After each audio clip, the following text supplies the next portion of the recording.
Everybody ready for this shit show today? Yeah. Won't be that bad. No, Holy shit, no. Daniel!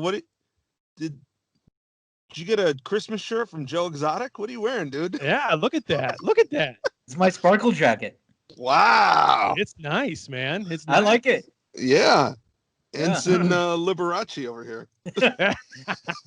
I'm sure I'll do really well walking down the street in North Idaho with it. Oh yeah. Oh yeah. Yeah.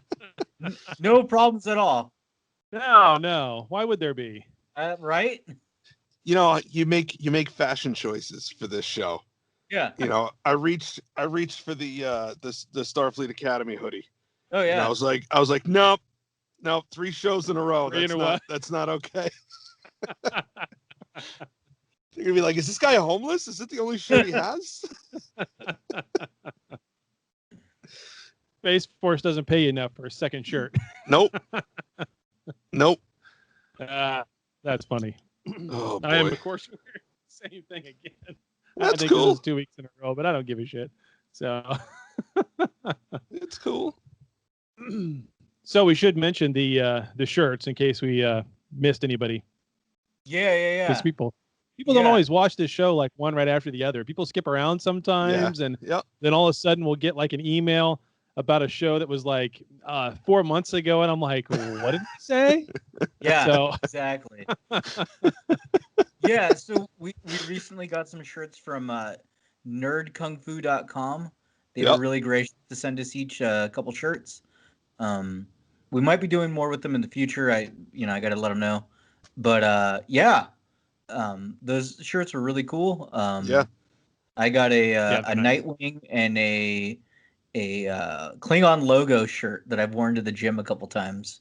Nice. So that was really cool. I forgot, Dan, you got a shirt and a hoodie, right? Yeah, I got like the collegiate style Starfleet Academy. I got a hoodie and I got a shirt, and both of them are great. Yeah, they're both in heavy rotation. Nice. Yeah. Those are my shirts. Yeah. And then Chad's got his on, and what was the other one you got, Chad? It's a black one that has the big "Live Long and Prosper." Yeah, they've got a ton on the website, nerdkungfu.com. So like, really, whatever your fandoms are, Star Trek is the thing on this show, but we love other stuff too. Yeah. Like I went to the website right now and I'm looking at it, and like right on the front page is like Macho Man Randy Savage and Ace Ventura. Oh, you're in love, aren't you? Wild Stallions. Yeah, there it is, right there. So like, we should do some wrestling cross branding. Yeah. I am such an asshole. I know. You too came down on me hard yesterday for that, and I'm sitting there going, man, I must really actually be an asshole and not know it. Like, I guess that's what happens when you're in a friend group and there's always that one guy, and if you don't know who that guy is in the group, you're the guy. Well, the thing is that guy's trying to do his job. He's trying to do the best job he can and get the most exposure. For people that don't know, we've been receiving. We've never mentioned this on the show. Yeah. Okay. Yeah. We've been getting emails from for a while now. Yeah, some guy who it's his job to promote some wrestling movie. He's like a publicist. Yeah, and he wants us to plug it on the show. And he addresses it, Dear Trekcast, Star Trek podcast. And it's like, does this guy not know what Star Trek is? We should be clear. It's a Hallmark style movie that they want us to promote with wrestling somehow in the theme. Yeah.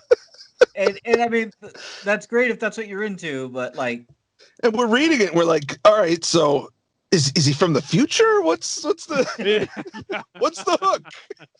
Is Saru in it? Like, what's going on? Is the wrestler really a shapeshifter named Odo? I don't understand. It's Grudge the cat. Yeah. So Chad wanted to give the guy the business, and we talked him out of it. Yeah. I wanted to prank call him and record it and use it on the show. Yeah. That's such a like a Leave It to Beaver phrase. Yeah, it is. It is, but it's great. I love it. Give him the business. Yeah. Oh man. So sometimes the most polite thing to do to someone is just ignore them, and I think that's what we've done. That's so what we've done. far. Yeah. Yeah. Yeah. So, So. assured, ladies and gentlemen, I have Dan and I have Daniel, and the two of them will keep me in line from doing anything stupid to harm the show. I don't know about anything. I don't know about anything. There's limits to our powers. Yeah. Famous last words. Yeah. Yeah. Anyway, Oh, Nerd well. Kung Fu's got a ton of stuff for you guys. Yeah. So can't if you want to stay go on check it out, topic for especially with anything. Christmas and the holidays around the corner, they've got all sorts of stuff. So not just shirts either. They've got like mugs and posters and tons of stuff. Go check it out. It seems like, just from what I'm looking at the Facebook group the last couple days, it seems like a lot of the people that like our show also like another show. It's called like The DeLorean or something. Yeah. Or the man with the DeLorean. Do they have any of those shirts? Mandalorian. Yeah. Oh, The mandolin? Is it a musical? Player, yes. The mandolin. Yeah. I'm joking, of course. I'm sure they have about a zillion Mandalorian shirts. Oh yeah, there's a billion of them popping up. Yeah, they're everywhere. Yeah, so down to spoilers for the Mandalorian, down to Grogu shirts. Grogu shirts. Oh yeah. What the hell were they thinking when they named him Grogu? I mean, I know they need a nice, fine American name like Yoda. I mean, no, I don't. Grogu sounds like a yoga pose. Yeah. We're going to go down into Grogu and then into Sun Warrior. All they needed to do was come up with some sort of easy, off the tongue, cute name that kids could say.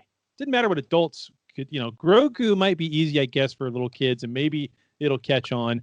But that was like, what? I don't know. They really missed an opportunity there because, so far they've been calling him the child, even though all the merchandising, they've been calling him the child, even though everybody and their brother has been calling him Baby Yoda.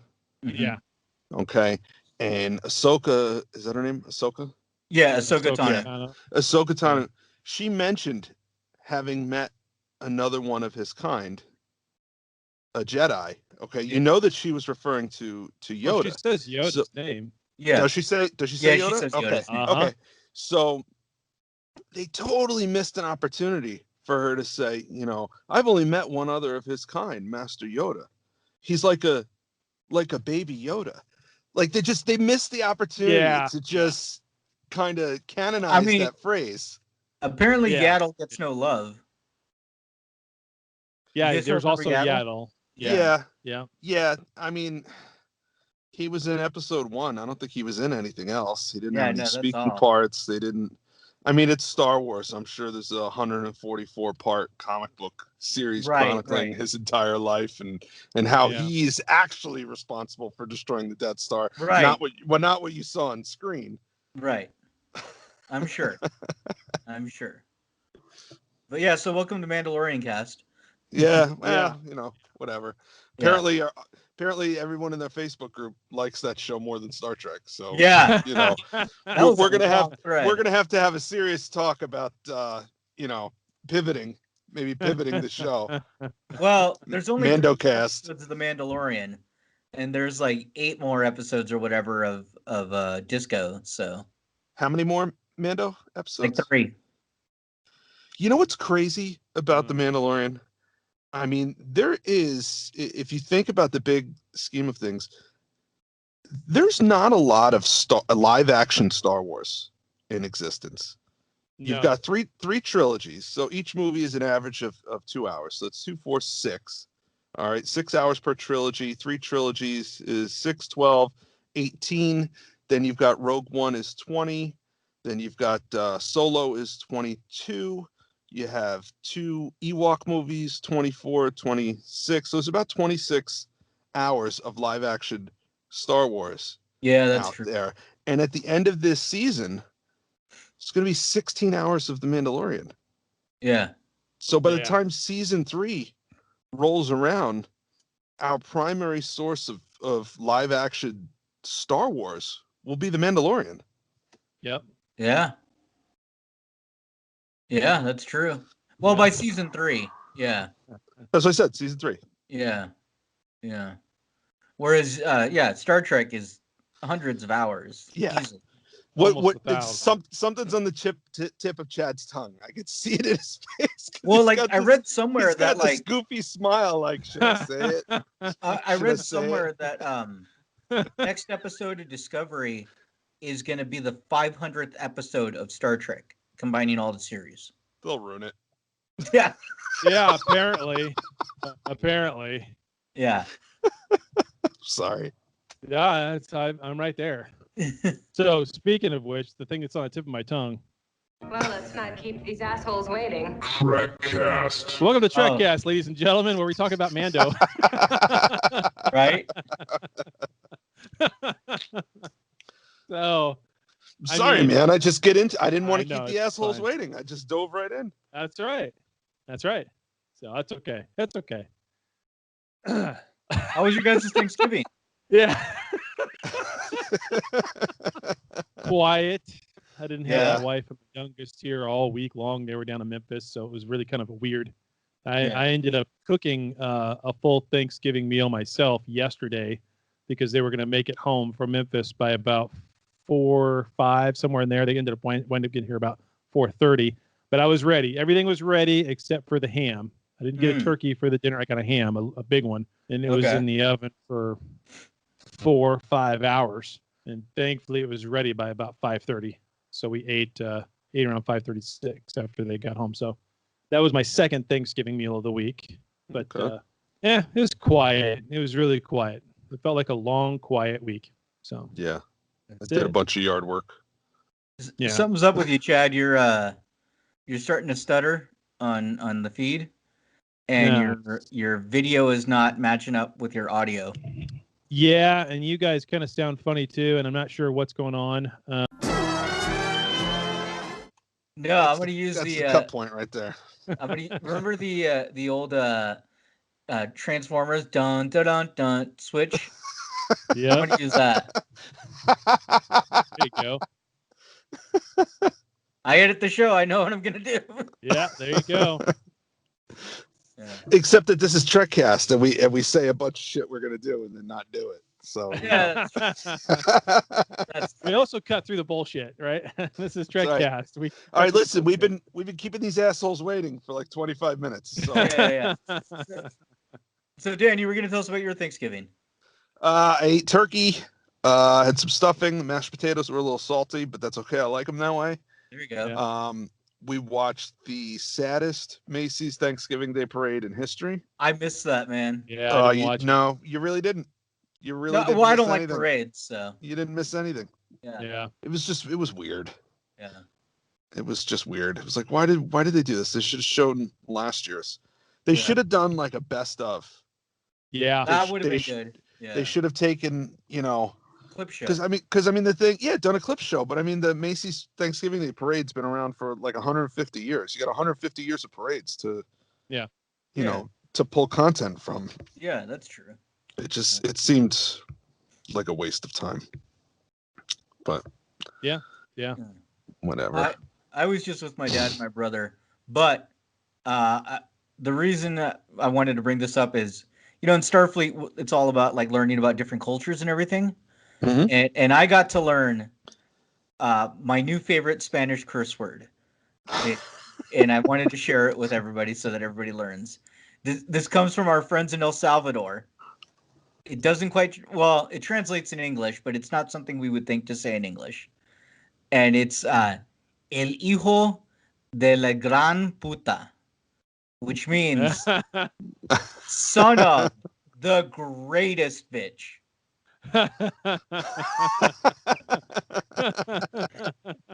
So I thought I would share that with you. Son of the greatest bitch. Yeah. Okay. Yeah. If there was a bitch parade, she would be the Grand Marshal every year. Okay. So that's funny. Yeah, it is. That's pretty good. Yeah, hijo de la gran puta. So there you go. Well, should we do the news? Yeah, let's do the news. Attention Attention all hands. It's time for Star Trek news. All right, so we don't have any breaking news music, do we? No, we don't. Ah, there you go. There you go. So we got some breaking news this morning. And our first news story comes from the BBC.com. Dave Prowse, Darth Vader actor, dies at 85. Yeah. Oh. I saw that. Yeah, some sad news this morning. So Dave Prowse was the physical Darth Vader. So he's the big dude. That wasn't James Earl Jones walking around on set. No. James Earl Jones just later voiced the character. So he was in the original trilogy. Yeah. He also was not the man behind the mask when they finally took his mask off in Return of the Jedi. Right. That was somebody else. That was somebody else. And this poor bastard, he played Darth Vader and didn't find out about James Earl Jones until opening night. When he's nudging his girlfriend and pointing at the screen saying, here I come, here I go. And James Earl Jones's voice. Yeah. Can you imagine? You spend months and months and months walking around in that thing, and they record your lines and all that, and some other dude is forever remembered as the voice of Darth Vader.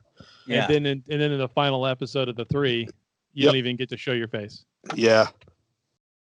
I guess his relationship with George Lucas deteriorated throughout the filming of the trilogy, to the point where, like, they were filming in Return of the Jedi. I watched a documentary about this. They were filming more and more of his scenes just using his stunt double. He was just sitting in the trailer.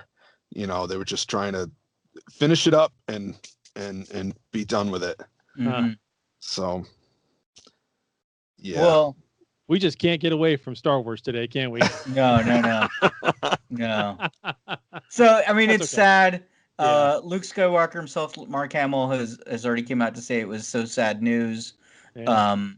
Anthony Daniels, who played C-3PO, also gave his condolences on Twitter, as did the Peter Mayhew Foundation. So, yeah, it's sad, but yeah. Well, that's the thing. We're getting to that age where, sadly, it's every other week we're hearing about one of our heroes. Yeah. From our youth. Yeah. Just, they're gone. Yeah. So, sad news. Yeah. What a downer of a show. So I know. Well, all right, let's pick it up with our next news story. Please. From Please. CBR.com.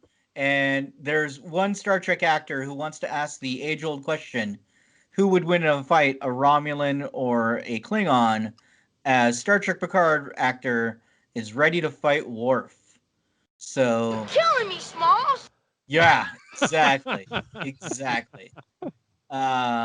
Elnor himself wants to take on Worf in season 2. Yeah, I saw this. Yeah, of Picard. He said this on a recent podcast interview. He was on the Pod Syndicate. He would love to have a sparring session.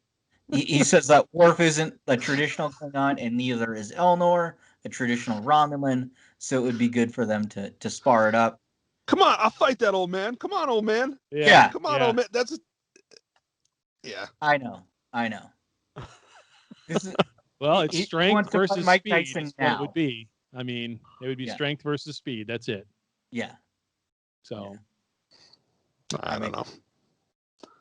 One's gonna say today's a good day to dad. The other one say, please, my friend, choose life. And yeah, that's it. You nailed Daniel, it right you there. just wrote the whole scene. Yeah. Oh, yeah. yeah. Well, they're gonna say that to each other, and then one's gonna have a bat'leth, one's gonna have a sword, and they're gonna go at it. Yep. Yeah. So if they're smart, they would bring Worf back in season 2. They would make Worf look like Worf.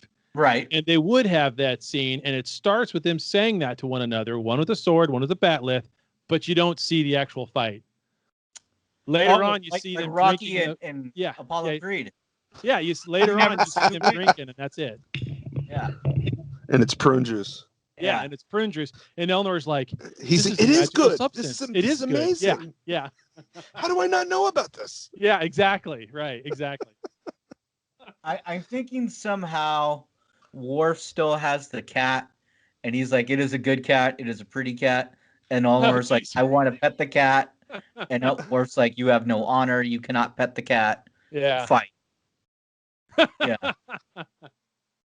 Always gotta be something with the cat. This is the way. Oh God. You're killing me, Smalls. Yeah, I should not have told you to get that clip. No, you shouldn't have. It's perfect. Yeah, it's perfect for this show. Yep. And our last news story comes from us from cb.ctvnews.ca. So it's Canadian, eh? Hey. Where's my maple syrup? Headline is BC's nerd premiere gives Vulcan salute during swearing-in ceremony. So this last Thursday, Thanksgiving, the self-described nerd John Horgan, the new premier of British Columbia, the 36th premier actually. So it's like their governors, I guess. He was having a swearing-in ceremony, and he says he accidentally gave the Vulcan salute during his swearing. Yeah, that wasn't accidental. Yeah. Just like I accidentally had that piece of cheesecake on Thanksgiving. Yeah. Right. So, oh man. He does admit he is a massive nerd, and he loves Star Trek and all of the nerdery, but my bad is what he's saying. All right. Well, let's get him on the show. Yeah. Talk Canadian politics with him. Yeah, sure.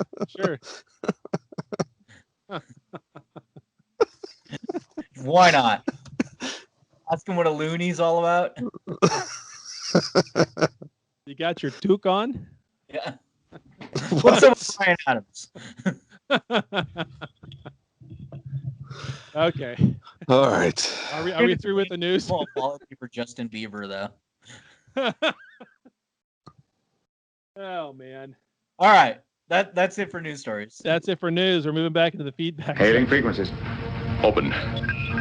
Steaming right along. We got a lot in the feedback section. Yeah, we do. I got a lot here. Okay, so we're going to start with donations coming into the coffee account. We got one yesterday from Commander Felton. He says keep the podcast coming. Thank you, sir. Yeah. Got one from Mike Medina a couple days ago, and didn't make any comments because he probably didn't want me to say anything, but I'm saying it anyway, Mike. Thanks, Mike. Thanks, Mike. Then we got one a few days back from Taryn. It says, Happy Thanksgiving. I saw Chad's Christmas album cover on the Facebook page, but there was no link to order it. He says, yep, this latest episode of Disco was the worst of the season. He's not talking about unification because his next sentence is excited for Unification 3. Ooh. Oh. You're killing me, Smalls. Sorry, buddy.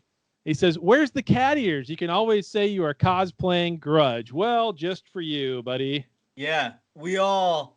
Oh, look at yours is different. Yeah, they're all different. Oh, they're all different. Yeah. I haven't even taken my I haven't even taken mine out of the thing yet. Yeah. Oh, see mine? You know why Daniel's are different? They got to match his shirt. Right, mine are the sparkle ones. Yep. What's up, all you cats and kittens? That's right. I'm cutting that clip right there. Yeah. Daniel saying, "What's up, all you cool cats and kittens?" I'm using that. Yeah.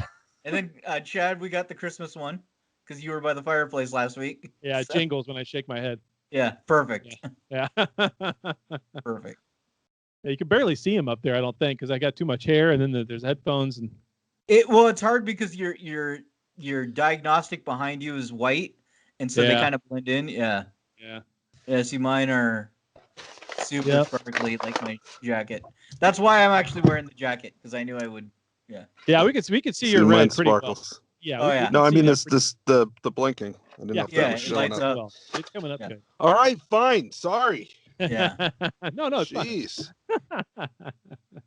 So, we're just grown men wearing cat ears on the internet. There you are. Yep. Yeah. So, you didn't ask for it. We gave it to you. There you go, Mine are Grogu ears. Yeah. Grogu. and the cat ears will be part of 2021's Men of Trekcast calendar. That's right. Oh, boy. Yeah. That's it. Yeah. The fictional calendar that never happened. Yeah, exactly. And we hope to God it doesn't. Oh no, it will. Oh, It will. someday. Speaking of which, we put up a thing on the website and we put up a thing on Facebook asking people to go and sign up for Trekcast Christmas cards. Yeah. So, and to date, I will sit here and count as I go through that. Do you have any other? I got a couple other things on the feedback side, Daniel, while I sit here and count. Yeah. About the cards though, we've got 40 slots, so there's still some room. Last we checked, but definitely go to the homepage, and there's a button that says "Get free stuff from us" or "We'll send you something like that." And you click on it. There's a contact form. Sign up. First 40 to sign up. It's first come first serve, and we're gonna send out Christmas cards. Yeah, but we're only going to send out 40 of them. It is first come first serve. We have 26 already signed up. Yeah. So there's only 14 left. So you better hurry up and get it done this week. Yeah. That's because it'll go. It'll be done. It's gonna go. So, I did get a letter, an email from Taryn actually, and he sent this just a day ago, and the headline or the subject is Star Trek wines, and wines as in, you're whining about something, not something to drink. And he says, I got an idea for a segment on the show called Star Trek Wines, where people can call or write in and whine about Star Trek or the latest episode of Discovery. I love how he distinguishes between the two, and not the disco Star Trek, I guess. I mean, but you then get what I mean. What are we gonna do then? Right. He's taking our shtick and giving it to somebody else. Yeah. I know. Well, you can always call into the show and leave a voicemail, and there you go, right? Yeah. So, yeah, Taryn, you can always call in. It's a pretty long email. He did say that, he was a little bit disappointed with and felt that unification was anticlimactic, but he did love The Mandalorian. So that seems to be the consensus this week. Yeah. Mandalorian was great. Yeah. That was a great episode. I love the Ahsoka Tano when you see her with her two white What did the Mando call them? Laser swords. Laser swords. Yeah, that was great. That was great. But that was a good scene when she was fighting off all those guys in front of the gates. That was cool. To be fair, Luke Skywalker called them laser swords too in The Last Jedi. Yeah. So, I did also put out on the Facebook group that we were recording this week, and one of the questions I had was, how many plates of Thanksgiving food did you have? So, Commander Felton said that, he had multiple, and sounds like he had quite the spread. Zachary said he had 2 plates, 2 plates at lunch and 1 for dinner, so that's 3 plates total. And Taryn said he had 1 plate and some wine while watching Disco and Unification on Friday, and plate of leftovers while watching The Mandalorian. So, well, you guys, okay, I want to know how many did you have at the actual meal, and then how many have you had since of leftovers, and like any type of leftover included. Okay, so Thanksgiving Day I had 1 plate at dinner. I controlled myself because I remembered Thanksgiving pass where I just gorge myself and then I feel like garbage for the rest of the night. So I was responsible. I made 1 reasonable sized plate, and that's what I ate. Then yesterday I had a single plate of leftovers for lunch. So if you go by that, I've had 2. All right. If instead you are counting the apple pie that I had for dessert Thanksgiving night, and then subsequent return trips to that apple pie over the course of the last 3 days, I lost count. I ate a shitload of apple pie.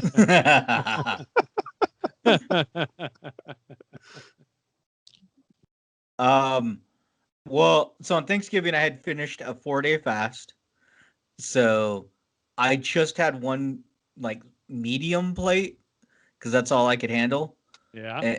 And since then, I have not had any leftovers. Look at you, man.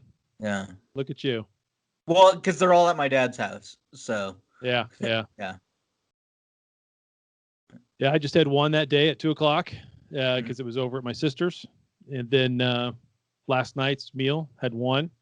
That's it, and we have a little bit of leftovers from last night, but not a whole lot, and that'll be another one, I guess, today because that's lunch. So 3 in total, but over the course of 4 days. So yeah, that's not bad.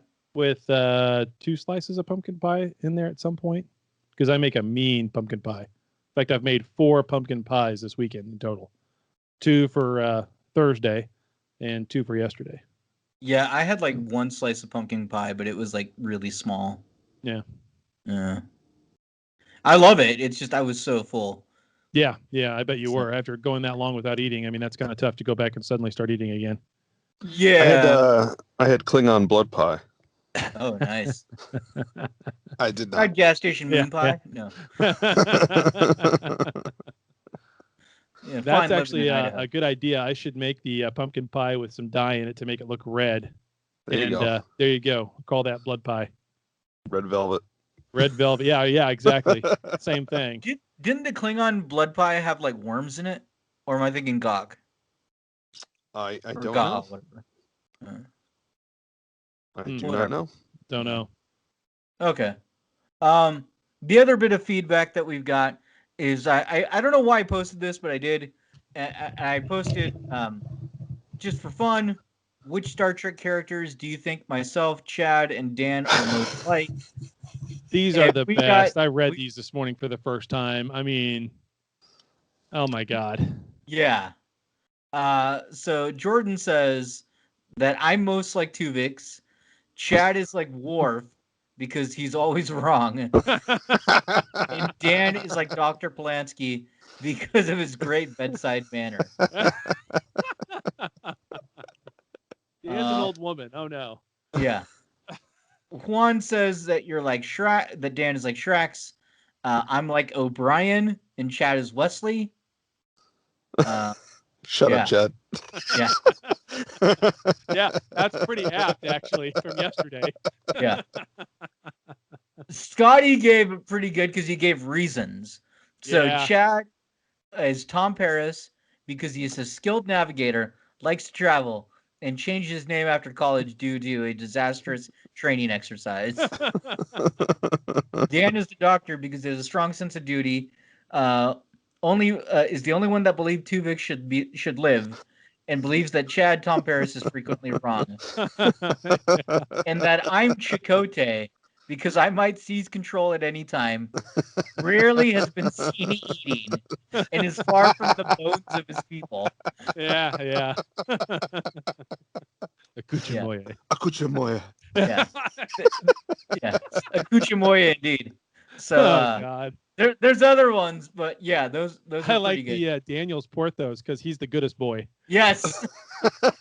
or Chad is Boimler for obvious reasons, and that's it. That's all he said. That's all he said. Yeah. And then I mean, he's not wrong. Case calls Daniel O'Brien, and Dan, you said, I bet Miles has 7 cousins named Daniel O'Brien. I worked with a guy last week. Okay, and I got assigned with this guy, and I looked on the assignment sheet and I read his name to myself, and I thought that has got to be the most Irish name I've ever heard of, right? And in my head, I said, this guy in high school probably got called Paddy McIrish for 4 years straight, right? And the worst part is, for the rest of the day, and including till now, I can't remember this guy's name. All I remember is Paddy McIrish. Who'd you work with yesterday? Paddy McIrish. Yeah. But funny. Yes, Daniel O'Brien. That's about as Irish a name as. That is very Irish. Yeah. That's pretty good. That's all the feedback I've got. All right. Okay, so I got 2 more actually. And then we can talk about the Mandalorian. Yeah, exactly. I mean Discovery. So we got Andrew Chu said he sent me a message through Messenger anyway, and said, "Hey, you're building. Is that still a thing? You're still building a PC?" Caught that on one of the older podcasts. I'm like, "Yeah." So that was like 4 or 5 episodes ago. But I said, "Yeah, I am." And so he said, "Awesome. I am an enthusiast as well. I also am a mod for a YouTube channel called Tech Deals. I invite you to check it out and save some money on PC parts as we talk deals all the time. And there's even a Discord for the community as well. Your wallet will not be safe. Fair warning." That was pretty funny. So go check out Tech Deals if you're into that kind of thing. Andrew does that over on YouTube. So I thought that was kind of cool. We'd mention it. Give him a little plug. Yeah, that's awesome. Yeah, it's cool stuff. It's very Ferengi of him. Yes, exactly. So, You know I what? am shocked that nobody pegged me as Quark. I mean, Yeah. anyway. So then we got an email from Luke Leering. He says, "Trekcast crew, I just wanted to tell you all wanted to let you all know that Grudge is referred to as a queen because that is what a female cat is called. Males are toms, horses are mares and stallions, pigs are sows and boars, etc. Many other animals have similar terms, but they are rarely used outside the breeding and medical arenas. I'm not sure if I missed it or you did say something about this, but I had to bring it up because it's driving me a little crazy. Not as crazy as the rest of Burnham and Friends, though. Anyways, keep up the good work, gents. Live long and prosper." And Luke should know because he's in the Army Veterinary Corps. Oh, so, okay. He would be an expert in the field. So yeah, that's so maybe that's all there is to it. I doubt it because they also say she has her own gravitational pull. So yeah, I think that's just I think that's because she's large. Yeah. I think that's a joke on her size. Yeah. Are you saying that they're using fat jokes and fat shaming? Yes. In the 32nd century or whatever that is. Giorgio is, you bet. Well, yeah, Giorgio would. Yeah, and she's the one who says that about his gravitational pull. Yeah. So, I mean, Giorgio called Tilly fat one time to her face. That's true. That's true. Anyway. Yeah. All right, all good stuff. I guess it's time we move on to the topic. Wah, wah. Yeah. Talking about Star Trek in this week's topic. Talking about the Star Trek in this week's topic. No, my lord, we are talking about episode 7, Unification 3, which could have been a stellar episode, but instead, here's your synopsis. After studying several black boxes, as in 3, because several means 7 or more, not 3. What the hell? Burnham believes she can find the source of the burn with more data. She wants access to Federation Project SB-19, a possible space travel alternative to dilithium, developed by the unified Vulcan and Romulan people of Navarre. They believe SB-19 caused the burn and did not want to give the data back to the Federation, who they have left. Vance believes Burnham can convince them otherwise, since her brother Spock began the process of unifying the Vulcans and Romulans, and at Navarre, Burnham invokes Takel Inket, a Vulcan trial intended to verify her scientific claim to the SB-19 data. She's represented by her mother, Gabrielle, who was previously trapped in the future and was since joined the Quat Malat, a sect of Romulan warrior nuns. Gabrielle makes Burnham confront her own intentions and sense of confusion about her destiny, leading to Burnham withdrawing from the trial. Impressed by this, Navarre President Tarina, gives Burnham the SB-19 data anyway. Meanwhile, Saru names Tilly as the new first officer. What the? So, out of all of this, the worst thing that happens in this episode is this one line right here. Headline, Michael Burnham is coming. To which we all say, No, no, no. No, no, no, no, no, no, no, no, no, No! no! What? No. No! No. Wow. No, no. No, no, no, no. Yeah, I mean,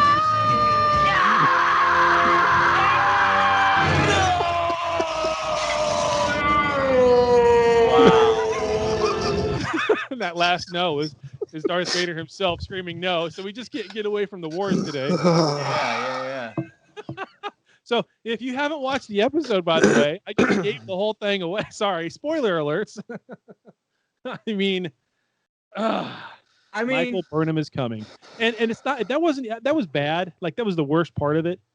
But honestly, even like other things that they just totally effing screwed up. Vulcan doesn't have a moon. Like I know they screwed that up in the parallel universe or whatever in Kelvin timeline, right? Yeah. With suddenly what? I didn't say anything. Oh, I thought you said something. Sorry. Oh, is it the voices? It's the voices, isn't it? It's the voices in my head again. Killing me, Smalls. Anyway, Right. so no, I mean they screwed that up in the Kelvin timeline by putting him on a moon called Delta Vega. But anyway, Vulcan doesn't have a moon, so so many things wrong with this episode, guys. So many things wrong. It could have been great. It could have been awesome, but you could say that about 98% of all Discovery episodes at this point. Mm-hmm. So I don't know. And I really honestly didn't think I would find a character I disliked more than Burnham when Burnham is being Burnham until I met her mother, Gabrielle, as a co-op Malat. Yeah. I mean, she's irritating as all shit. Now, granted, that's their thing, the absolute candor stuff, right? I mean, that is their thing. But my Lord, I mean, she comes across as arrogant and condescending, like she already knows the freaking answer, and I don't understand that at all. What's kind of interesting, so I watched the Will Wheaton show, right? And they were talking about the Quatmalat, whatever. And they were talking about how when they were first coming up with of this script, right?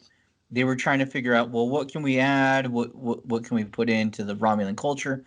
And at the time, I guess I didn't realize this, but this kind of gives us an idea of how they were planning things. At the time, Picard hadn't aired when they were planning this, right?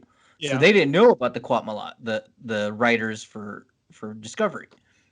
It was only their own internal showrunners and the overall EPs, executive producers, who keep track of all the shows, who were like, oh yeah, they just are introducing this thing in Picard.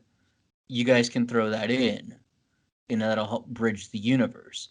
So like, I guess they literally had shot the first Quatmalat scenes in Picard that week or the week before, as they were writing the script for this episode. So that's kind of cool. So they got to watch, they got to watch dailies and little clips from the set and get the show Bible about what that means. So. I don't have any problem with the Quatmalat. I don't have any problem with absolute candor. I think all that stuff is kind of cool because, you can fill in a lot of the gaps about the Romulan background and their story and everything else. That's all well and fine. But when did absolute candor turn into absolute bitch? I mean... Yeah, well... see, I'm not seeing that either way. All I'm just saying is how it was made for those who want to know how the sausage was made. I thought that was interesting. Gotcha. Yeah. It was interesting. They did interview Sonequa Martin Green, and they asked her, personally, how she felt about her mom's interaction, about the tough love, as Will Wheaton put it, and she said that she disagrees with it personally, that's not how she would treat her child, but in storyline purposes, it makes sense. Sure, it doesn't. No, it doesn't. No, it doesn't. But she's not. I don't. Anyway. Yeah. How do you think they got a shoehorn that size onto the set? Because I mean, it had its own gravitational pull. Dan. I'm watching this, and to me, it's all like, hey, you guys liked Picard, right? You guys like Picard, right? We got Picard stuff here. Look, we got kumquats. We got. Yeah. We, what we're gonna do? We're gonna show some old footage of Spock from TNG, and we're gonna say that it's from Picard's old video podcast that he used to do. And, and you really like Picard, so you'll like us too. It just didn't make any sense. No. She's not a Romulan. Nope. She's not a Romulan. So why is she part of this Romulan? She's not a Vulcan either. She's not a Vulcan. So, she's she not a Romulan. No ties to either one of them. It just didn't make any sense. They're just shoehorning all this stuff together. The one thing they got right, 900 years in the future, Vulcans are still assholes. Yeah. And, Vulcans are arrogant assholes. Romulans are aggressive assholes. Boom. They got that right. Yeah. So kudos for that. Let's back this up for a second and talk about her mom for a minute, okay? There's lots of ways you could have shoehorned her into this episode, okay? But let's keep in mind who her mom is supposed to be. She's the one who got the original time crystal and created the original suit to create time travel in that suit in the first place. You know what that means? It means she's freaking smart. It means she's a scientist, okay? It means that's what she's dedicated her life to, is learning and advancing and doing really cool shit like that. She goes 1,000 years into the future, realizes that everybody's still alive somehow because of what her daughter did, and decides, I'm going to be a warrior monk for the rest of my life on Navarre. How is that even, like, let's just take her character, twist it into a freaking pretzel and throw it back out there just to slap Burnham in the face for no effing reason. Like, there's a million ways you could have introduced her mom, and you could have just had that person doing the Quat Malat thing be just anybody. It could have just been some rando, but yet her mom is somehow there trying to work with scientists on Navarre with the SB-19 data still, and brought her in that way and not had to have her slap her in the damn face like a, I mean, this is just ridiculous. I mean, there are times when these, I'm sorry, I'm really mad. I'm getting worked up. Okay. There are times when these Discovery writers do things that are just fantastic, and you can tell there's some talent there. And there are other times like this where it's like, my 13-year-old child with a crayon could have written a better script than this, and she hasn't even seen the freaking show. So anyway. You know who I'm thinking now? Like, if you're thinking like what characters would go great with absolute candor, as weird as this is gonna sound, I really think Jet Reno should have been in there. No, seriously. Yeah. Because she always says whatever she's thinking. Yeah. And she would have been like, I like these people. Yeah. Like, maybe the future's a little like something like that. She'd call Saru. Yeah, I'm staying. Yeah. She'd meet those people and be like, I'm not coming back ever. Yeah. I'm staying right here. Right. Yeah. I love this place. Yeah. I don't know. Coffee's good. I think I said last week that, I get annoyed with some of the Star Trek tropes. Like, hey, let's do the thing we did on such and such planet, but not tell the viewer till it actually happens. Right. Okay? Right. They did that again. They did that again here with, the president tells them, you're not getting the information no matter what. And she asks if they still observe the old, the old customs. Yeah. Yep. And then she says, I'm invoking the MacGuffin. And, suddenly it's like, oh shit, she invoked the MacGuffin. All right, prepare the MacGuffin room. Get a large put ball out and some torches. Yeah, exactly. And it's like, and Saru looks at her like, what's happening? I don't understand. I'm in command here, but nobody's telling me anything. It's like, you were just disciplined an hour ago for doing this shit.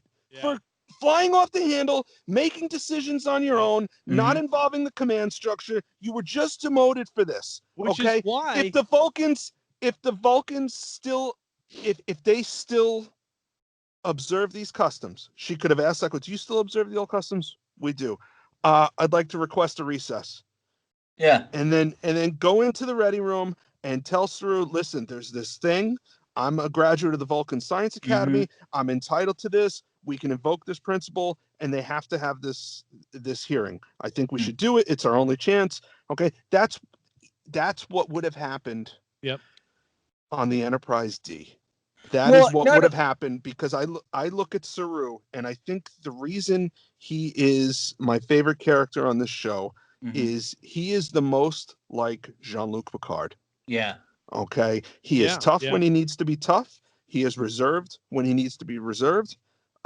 He keeps his own ego in check for the good of the mission. Yep. Okay. And he's got an asshole for a science officer who just does whatever the hell she wants. Right. Yeah. It's even worse though, because this scenario doesn't even have to happen. It's freaking Admiral Vance who pulls a dickhead move like this. Michael Burnham is coming. I mean, right after Saru's like, I don't think you want to have her do, and she's even saying, I don't think you want me represent. No. Headline: Michael Burnham. I mean, my God.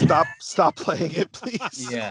Well, and not only that, like, there's no like, hey, you got to stay in line. You're representing the Federation. You can't go rogue. Like none of that. You know, which a commanding officer would probably re-emphasize that. You know. Yeah. So. Yeah. Yeah. So tweaks that made it better. You know. Well, I'm starting to lose a little respect for Saru.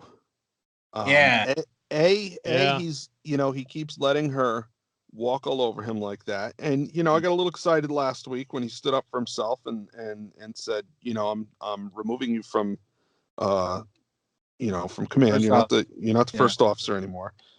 And then he picked a new first officer, and I was like, what are you talking about?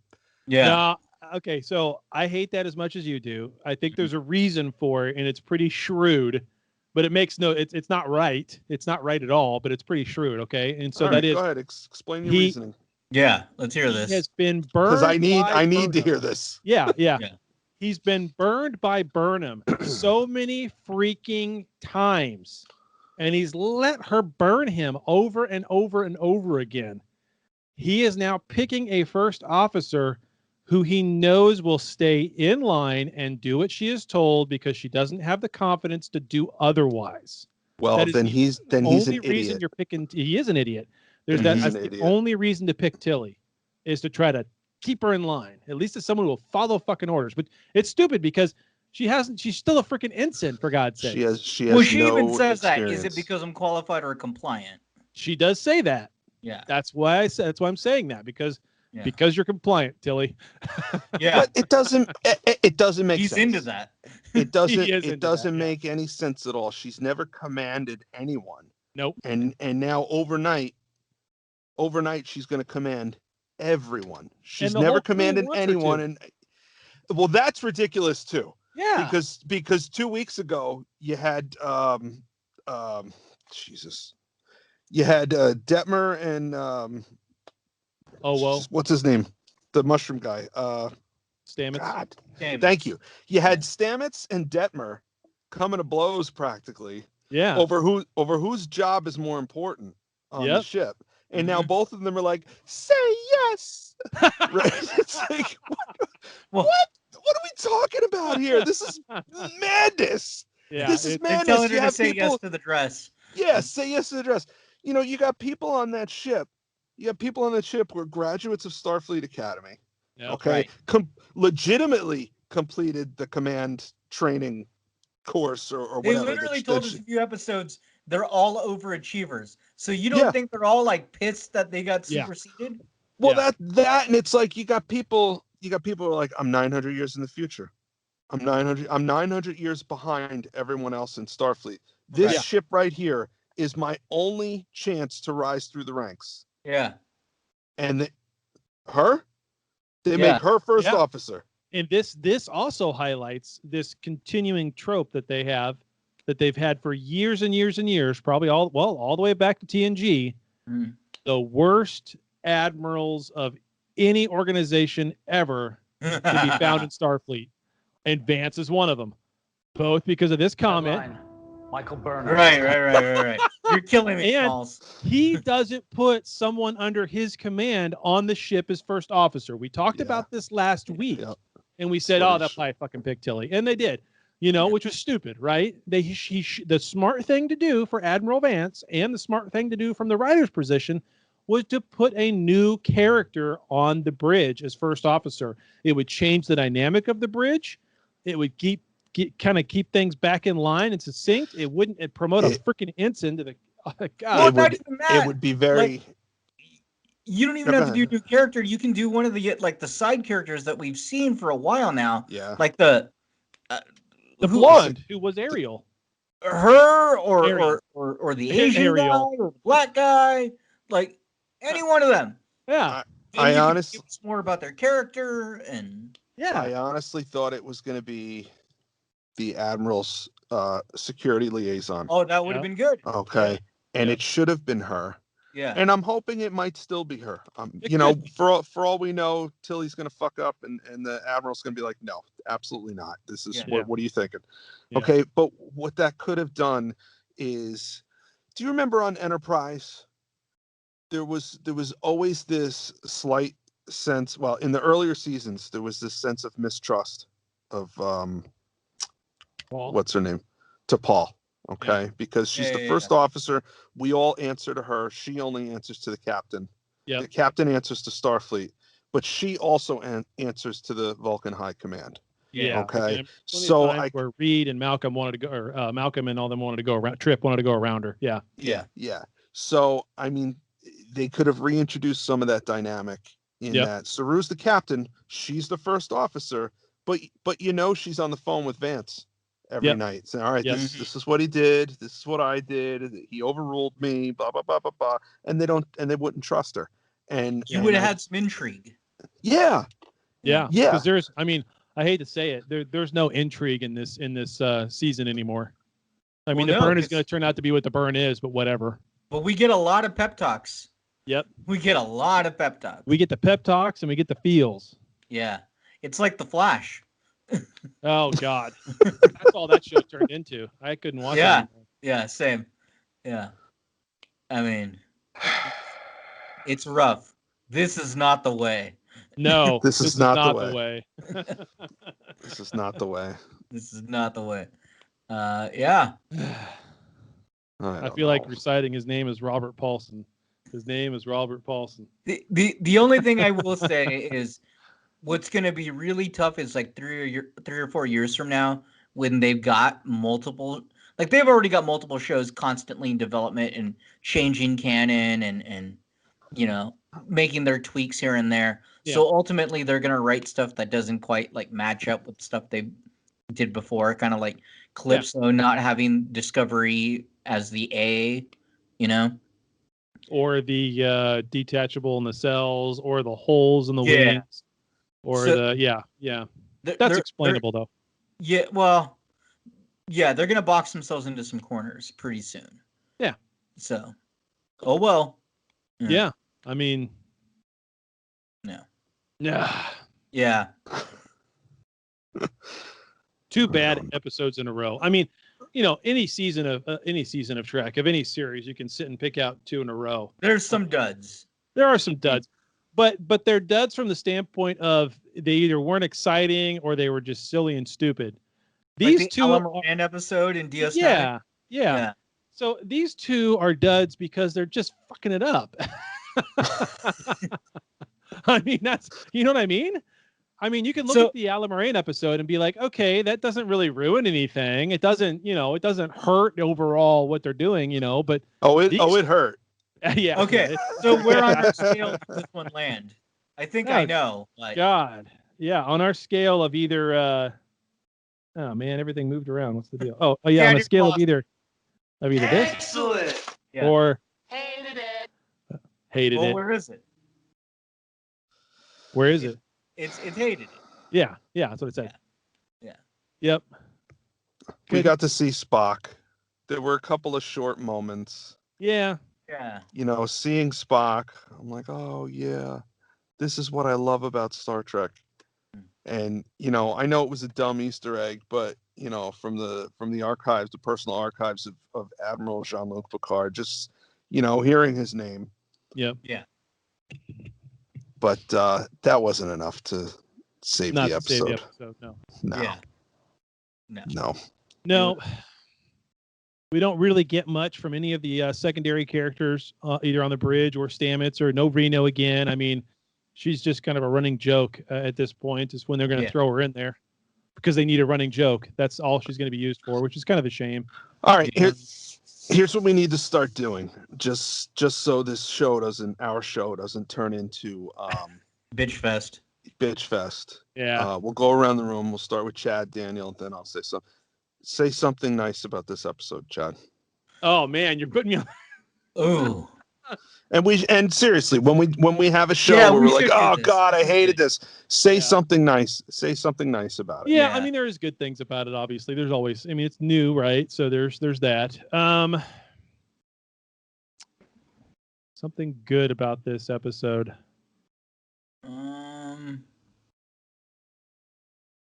Man, I mean, it's really kind of other than seeing Spock, obviously that was nice. Yeah. It's okay that they changed the name of Vulcan to Navarre. I thought they kind of missed something there when they didn't mention, oh yeah, and by the way, Romulus blew up, or a star blew up and decimated the Romulan Empire. They kind of left that out for no reason.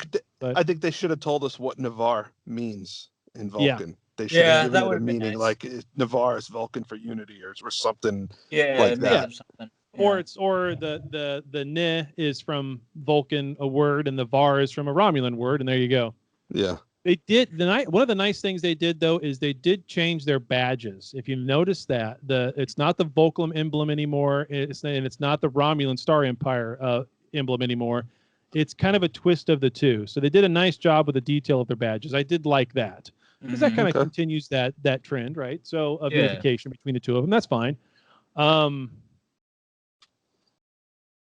And the visuals are, it's a beautiful show. The visuals are always great. The people who do that on that side of it nail it every episode. All right, don't take all of them. Leave some for Daniel. Leave some for Daniel. You know, Stamets is always good for some comedic relief.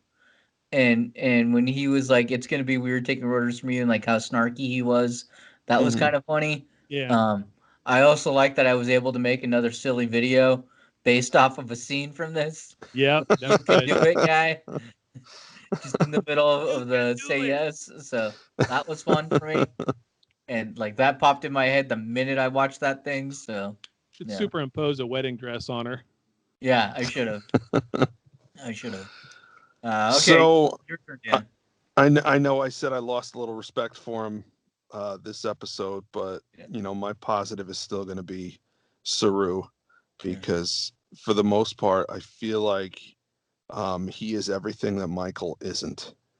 And I enjoyed how he slowly and cautiously and thoughtfully built a relationship with the president of Navarre. Yeah, that's true. To the point where at the end of the episode, he's like, hey, can we just be pen pals and see where it goes? Yeah. And she was like, yeah, we can do that. And he was like, all right. And he's smart enough and intelligent enough and wise enough to know that every journey, no matter how long it is, begins with one step. Yeah. And he just took that one step, and he said, we're not gonna arrive today, but we can start the journey today. And that's what he did. So I liked that. He's a great character. He is. I'm realizing he is almost equal parts Picard and C-3PO.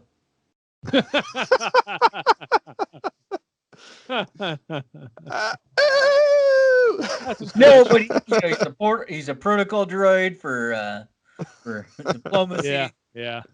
Sometimes he stands there like C-3PO, like, oh, what's going on? Exactly. Yeah. And he's really tall. And he's really kind of tall. golden. Yeah. So that's not a bad comparison. Yeah. No, I did like what they did at the end of the trial when Burnham's like, fuck it, I give up. I'll walk away. Yeah. Just like, fuck this place. Yeah. Screw you. I don't need it. You don't want to give it to me? I don't want to take it.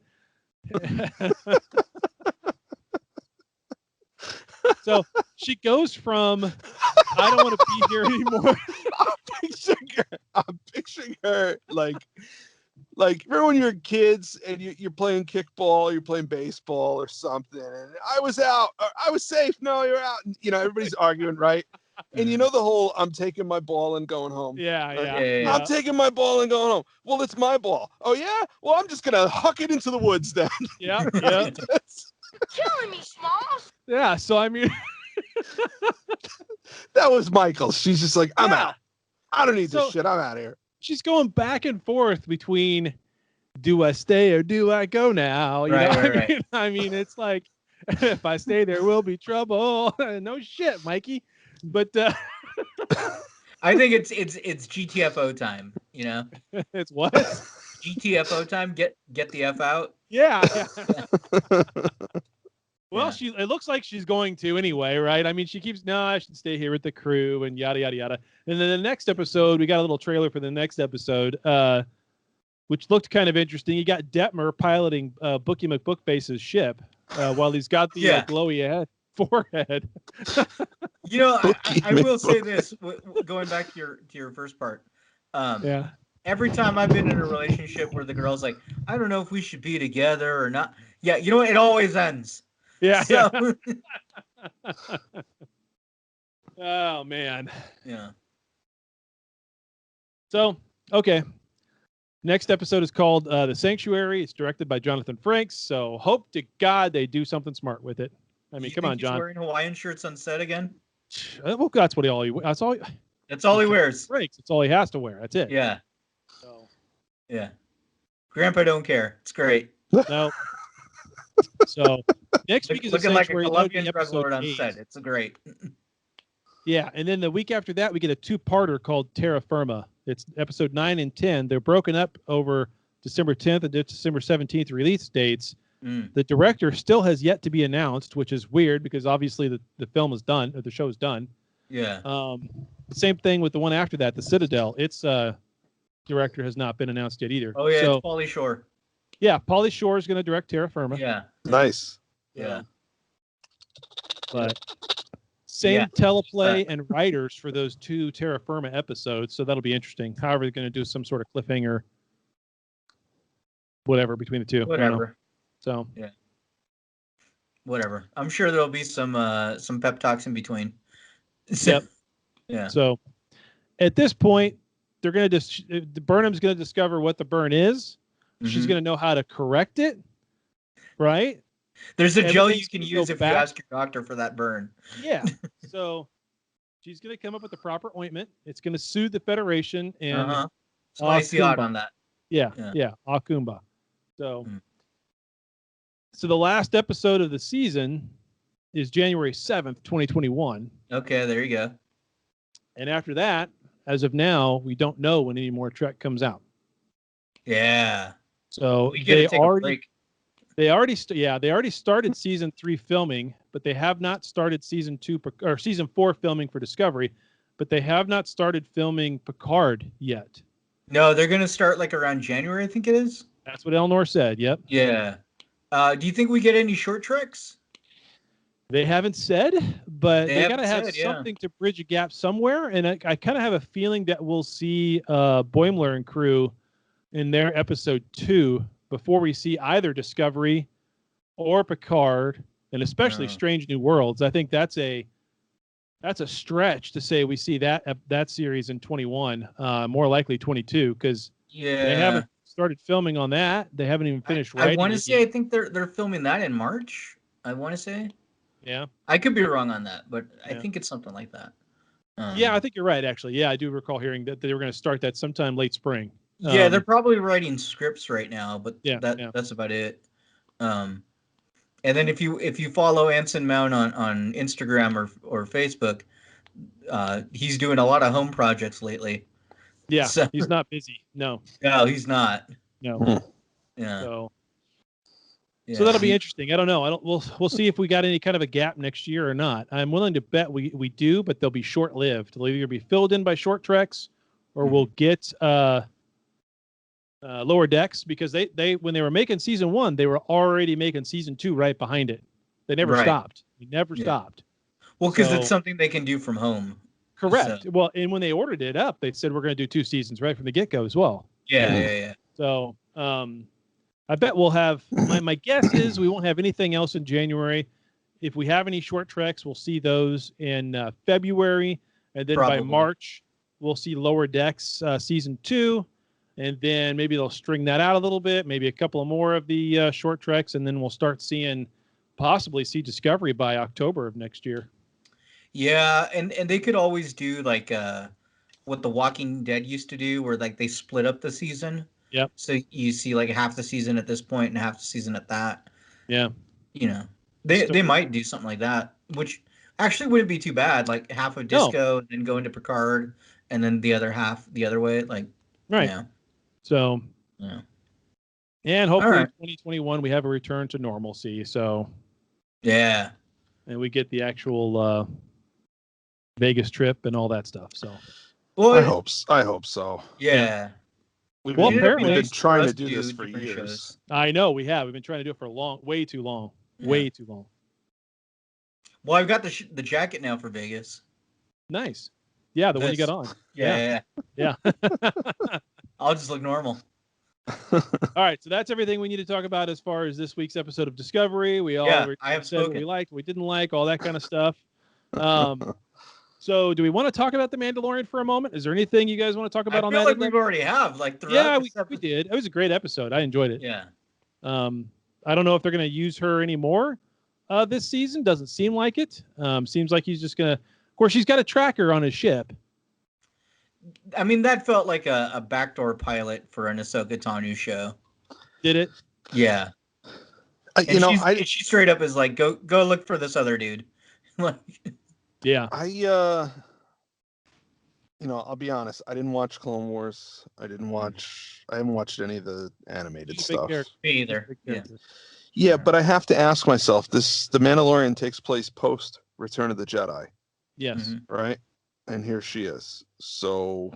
Well, Clone Wars takes place during the prequels, and Rebels between takes 2 and place, 3. And Rebels takes place after Return of the Jedi. And she's in that as well. And she's in that as well. Okay. And but in between age between where she is now and where she was during Clone Wars, because in Clone Wars she was a kid. Yeah. In right. Rebels, so she's like in her 40s now. Yeah, a young adult, and now she's in her 40s. Yeah. So my question that I'm getting to is during the events of the original trilogy, A New Hope, Empire Strikes Back, and Return of the Jedi, when Yoda and Ghost Obi-Wan are talking about, that boy is our last hope. No, there is another. And they're talking about Leia.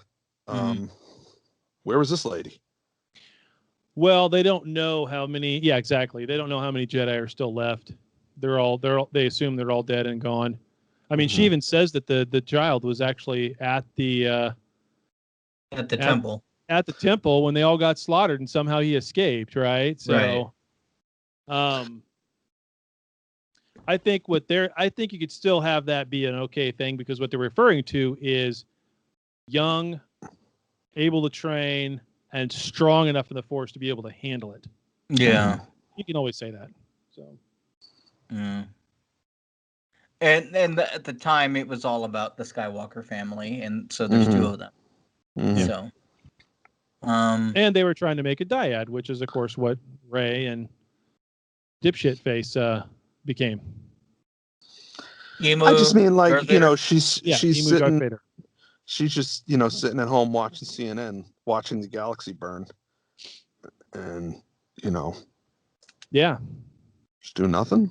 What's up with that? Just like Obi-Wan Kenobi. I suppose. Yeah. I suppose. Yeah. They're all in hiding, waiting for a better day. All right. Yeah. They introduced Admiral Thrawn. That was interesting. Yeah, I wonder if Jason Isaac will come back, because he voiced him. Yeah.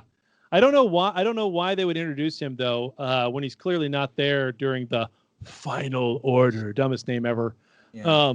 He's not there for those. Well, it was the First Order until it was the Final Order by Palpatine. Called it the Final Order. So, I mean, he's long dead and gone by the time that happens. So apparently he's not, much. Honestly, Disney up and decided that all the old expanded universe stuff is no longer canon. Yeah.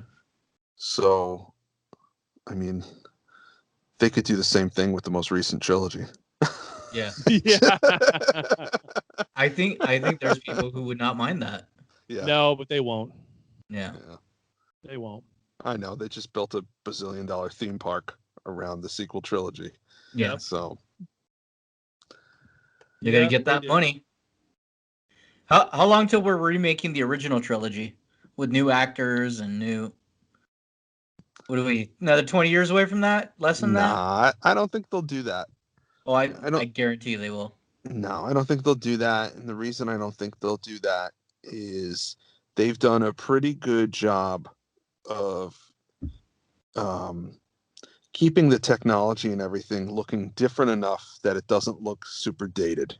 Yeah. Yeah. Yeah. You look at 60s Star Trek technology, and you're like, oh my god.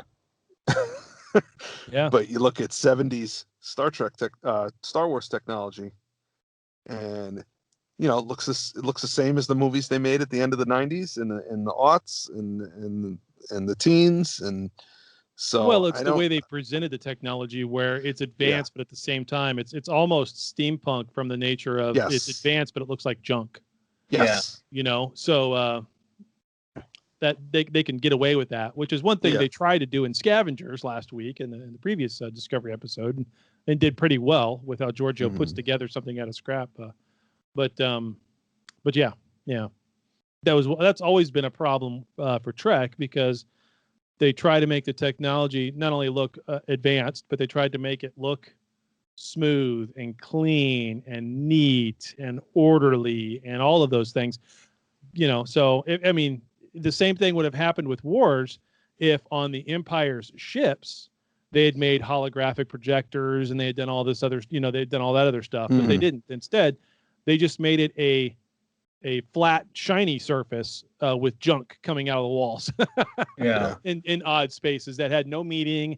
They were just lights, but that brought it back to that same look and that aesthetic. They did a good job with that design to make it look futuristic, but at the same time, never age, which is why you can still have the Millennium Falcon for 60, 70 years, still be a hunk of junk, but also be a fast ship.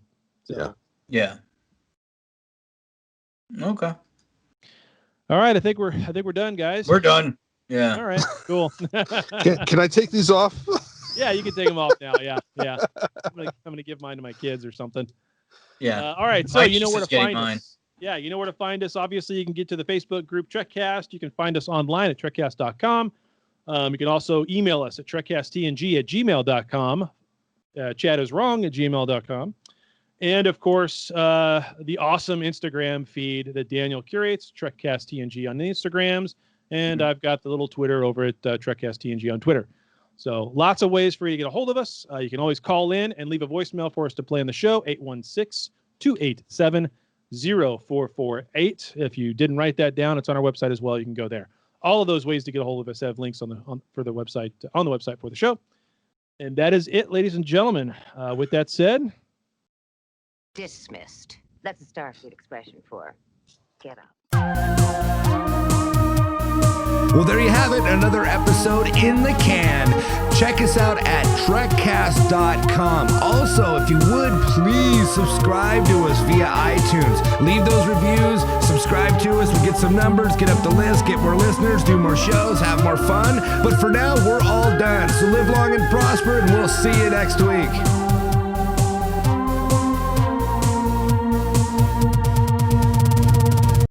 Hey guys, so we are doing something kind of cool.